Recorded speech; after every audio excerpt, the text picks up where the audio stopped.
We get somewhere around 5,000 to 10,000 visitors depending on the year. The last couple of years we've been doing lots and lots of promotions, so we're seeing our visitors increase from that. But people like to come here and be the only ones that are here, so it's really hard to be like, oh, but there's somebody else around the corner too. Lots of people want to come here and see the bison. Just the exploring aspect. We have backcountry campers that'll go out and pitch a tent and just camp out in the middle of the prairie. People that want to explore via hiking. We have horse riders that come through here because it's one of the best ways to explore the park is on horseback. As I said before, kind of the only trees that are usable around here are the diamondback willows. And this is an instance of that.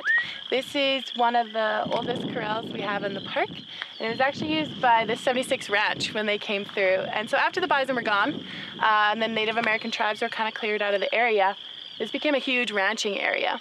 And it was free range grazing, so there was no fences, there was no kind of people running into other people being like, hey, this is my land. That's kind of how, it wasn't how it was, but they used to have to build these anyways to ship cattle off.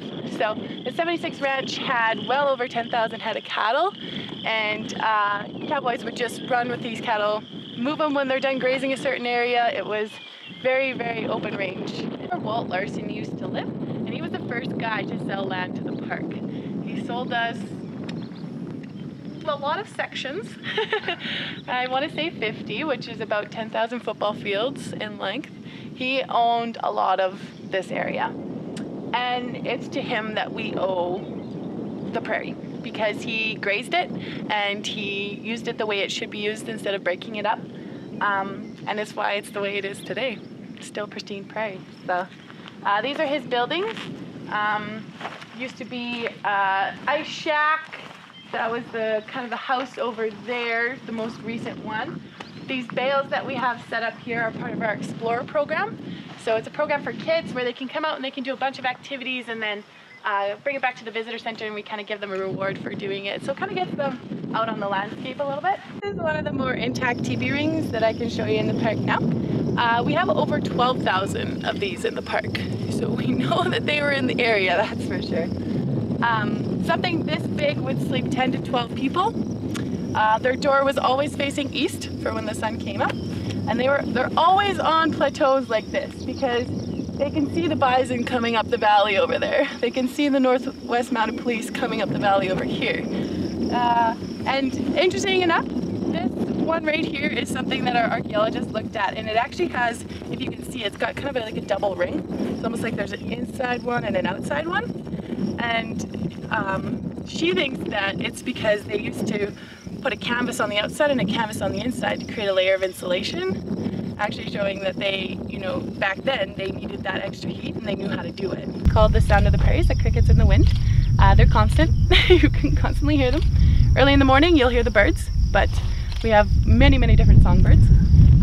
That's the sound of the prairies. The smell of the prairies is this. This is sagebrush, and you can run your hands along it at any time and it gives off such a good aroma. It's something you often smell when you come out into the prairies. So yeah, this is the sagebrush. It's very, very important to our ecosystem. Before we put up all this nice stuff for them to scratch on, this is what they use. This is a glacial rock that was deposited here over 10,000 years ago. When the last glacial ice melt came through, and bison of today, bison of 500 years ago, use this. So you can, even if you feel it, you can see that it's quite smoothed off, and you can see their footprints where they've come in here. So they'll dig their front foot in and they'll just push their shoulder into it, and they'll just dig out all the fur that they don't want there anymore. And interesting thing about the fur is we've actually seen our bird populations increase because they're able to use this fur in their nest. It keeps their eggs warmer. It also has a distinctive smell. So it has the bison smell to it, and it'll actually discourage predators from coming around. So our songbird population has increased for sure. All right, so we're on the lower half of the Continental Divide. So this is the river that goes down south into the States and connects with the Missouri River, which goes all the way down to Mexico. So kind of an important part of the landscape because it's one of the only water sources. So while you feel like I'm lying today because you see water everywhere, usually this is the only water source for animals to use, for humans to use, anything like that. So the last couple of years it has been higher than normal, and you can see parts of the bank where it's been eaten out by floods that have come through. And we're actually using it for our programming now. So we have actually a kayaking program that we are able to do on the Frenchman River. And it's just a different aspect of the park because you're pretty much enclosed in an area, and you can see a whole bunch of different creatures down there. We have otters, beavers, ducks, tons of different things, and all the water birds too. So the only thing we offered before was that was a day use area, and people could pull their campers in, they could pull their tents in, you know, and just camp there. It got really crowded as more and more people found out, and there just wasn't anything we could offer them there besides a great viewpoint, bathrooms, that's it.